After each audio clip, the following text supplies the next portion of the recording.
We are live. Hi, everybody. Thank you so much for joining us. DeVika, I am super excited that you agreed to do this with me. You were definitely one of my top picks when I decided I wanted to go live with different companies and different people. It's really hard to share transformative sexology all the time. It's not because it's in every conversation, but it is because you just don't know where to apply it to certain people. So I'm super excited that we get to have this conversation. And go ahead and just introduce yourself, DeVika. Share with everybody what you do. Sure. So my name is DeVika Lyles. Let's see, what do I do? I actually engage people in powerful conversations that transform whatever they're dealing with, stuck with, can't seem to get past into blissfully orgasmic experiences in every aspect of their life. Um, in by title, I'm a sexologist, but what I do is really I talk to people. I talk to people, I listen to people, and when I talk to people and listen to people, things move and people fulfill on what it is they want to create for their lives. Um, Now, if you ask my 13-year-old, who's a little upset with me right now, he would say that that is not the case. But for most people, if they're willing and they're coachable, um, I transform lives. And I get what you mean when you're saying it's kind of hard to talk about transformative sexology, and because it's more about sharing what happens. And it's one of those things that the sharing of the work that I do can take some time because people are like, what? You did that in like 15 minutes? No way. And they don't want to believe that we can transform things, and my commitment is that through these conversations you get to develop yourself in a way that is sexually self-expressed, personally self-expressed, and just overall an expression of who you are. And when you're doing that and when you're living your life in that authentic way, no matter what you're doing, no matter what area you're taking on, it's going to be very blissful and what I call, blissfully orgasmic. And so that's what I do. I love that. I'm super excited. And I know that when we talked earlier, you wanted to talk about the 7 sexological conversations, which, when you first introduced them to me, I thought they were just like gravity. It's a thing, everybody knows what they are. I need to learn, I need to catch up. And whoa, was I wrong? Because I was talking to people like, well, yeah, we're going to go talk about these 7 conversations. Don't you know them?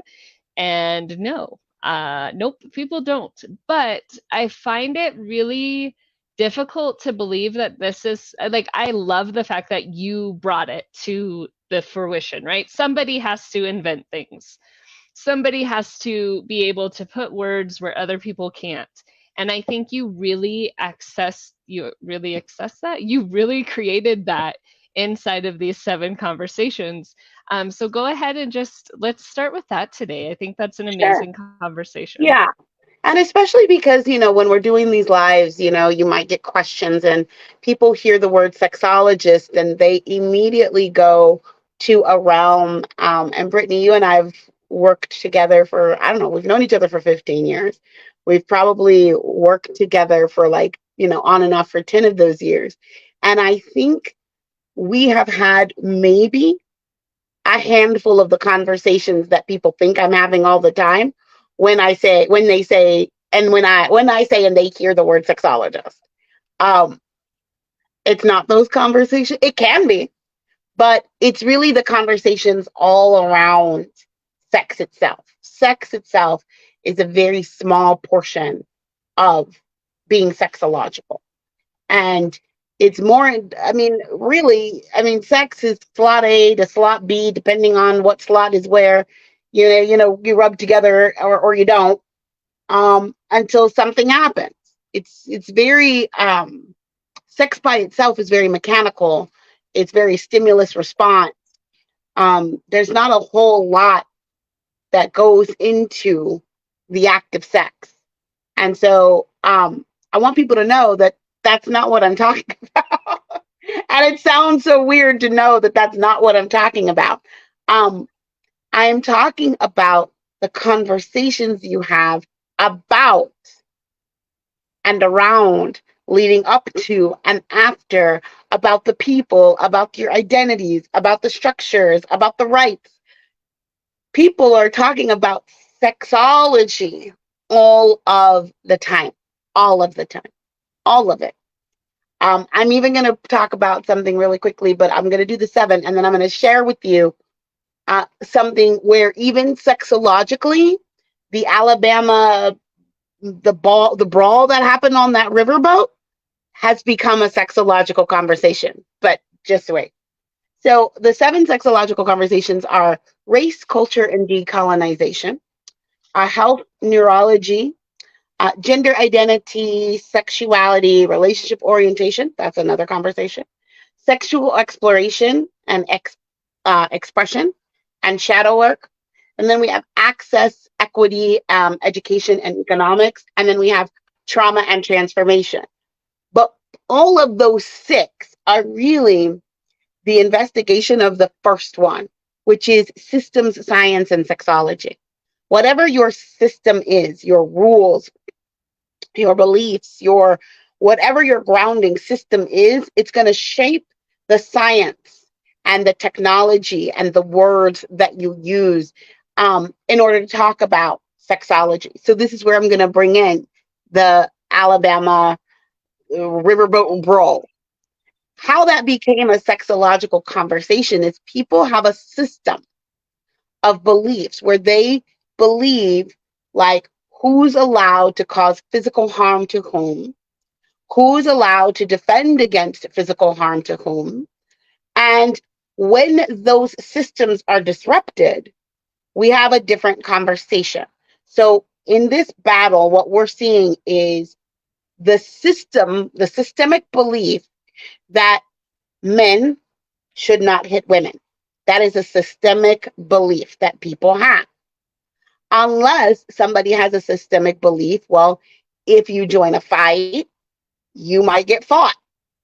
So when you have those two systemic beliefs, the science, the logic, the conversations, the evidence that people use to defend either side is going to be different.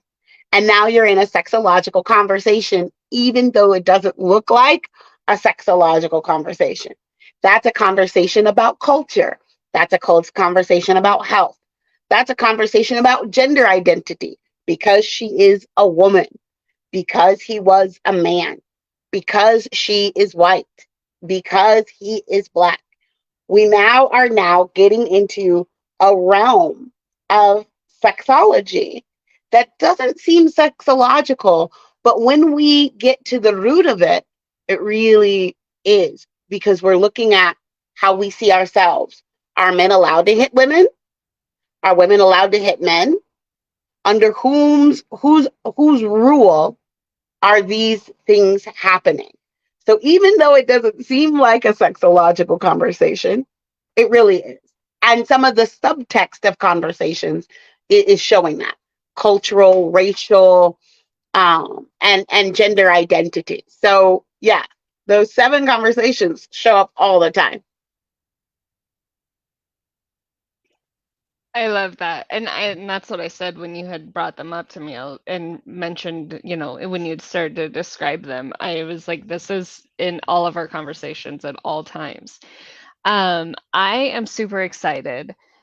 Give everybody just an idea. I know that my part in this is really just contributing to others, and the best way that I contribute to others is by sharing everybody's work, but also by really inside of this space, allowing people to understand that the sexology and really allowing the openness of access and race and science and all of those spaces, when you're able to open up and understand and be able to be accepting of what is happening in the world and where people have been for many, many years and what people are stepping into, when you're able to open up to that and contribute to the benefit and the positivity of it, as opposed to neglecting it or shunning it, that's why I'm here.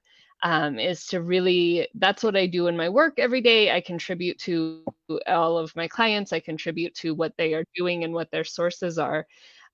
So go ahead and let everybody know, what is sexologically speaking? What is your plan with this live? Where are you going to take us? I don't know. What I want to do though is I want to be a safe space, to fulfill on my mission for, my commitment for people. My commitment for people is that each and every person experience an orgasmic life as they discover, explore, and manifest themselves and their sexual self expression in every aspect of their life. I know that most people don't have access to a sexologist. They have no idea. Again, they hear the word, they make up in their mind, and whatever they make up in their mind either pulls them towards a sexologist or away from a sexologist for various reasons. So I'm hoping that we will engage in conversations that people, maybe they send you messages, maybe they send me messages, maybe we're opening a dialogue for people that does eventually, my goal is to work with more people, to give them, the benefits of my services, my education, my training, um, because it takes a special type of training to not only be a sexologist, but then be committed to the distinctions and the world of which transformation is actually possible. The name Transformative Sexology is intentional. It is because I am highly trained in an area of transformative work that I then bring to this area. But it doesn't mean that it has to be limited to just sex. It's any area of your life, And my overall goal is that in these conversations, answering these questions, dealing with these topics, that everybody, all people, are masterfully engaged in creating conversations, exploring conversations, completing conversations that leave them and the people around them, people they know, people they haven't met, really fulfilled in what it is to be a full sexual and self-actualized person that's healed, that's fully self-expressed. So, I'm hoping that it's a dance. I'm hoping that I show up and, like, a few weeks from now, somebody has written in and they've asked a question, and now it's a dance and I'm answering the question and I'm dancing with people who want to know more. Do I also want to, book clients? Absolutely. But in this space, what there is to do is to really take on, being adventurous and passionate and open minded, and then really focusing on, like, how do those seven sexological conversations, come into our everyday life. It's not that this is the seven sexological conversations is not all that I do, but it is paramount to what I do. It is paramount to the conversations we are having. You are having a sexological conversation. You are sexologically speaking all the time. And I'm hoping that, what I'm standing in is that these times, as we discover this journey, people will discover more about them and, realize how much they are speaking sexologically. Yeah. Awesome. I think that's amazing. We have a little bit of time. So I know, as you were saying, the sexological conversations aren't the only thing you focus on. So I do want to put in on Wednesdays on Alignable. And also, I believe that I have it on the Facebook page, Wealthy Wednesdays. That is super early, but super worth it. I wake up at 6 a.m. my time, it's 7 a.m. Central Time, and we really talk about money and being open to money and really creating space for money. So I love the Wednesdays that I have with you, and my business wouldn't be here without you. You have the success cohort, which I've been a part of every quarter that we've had it, and it's every quarter it has done something different for my business, and I have been super blessed and super just thankful for it. So, yes, when you say that the sexological conversations are involved in everything, I can say that I have been a part of all of the things from the Cuddle Sutras, which are my super favorite and were created because I begged for them to all the different things. So, thank you so much, DeVika. And Yeah. everybody, we will be back next week at 1:15 Mountain Time, 2:15 Central Time. And we look forward to seeing everybody. Bye, guys. Also, if you want to book with us, there are our QR codes.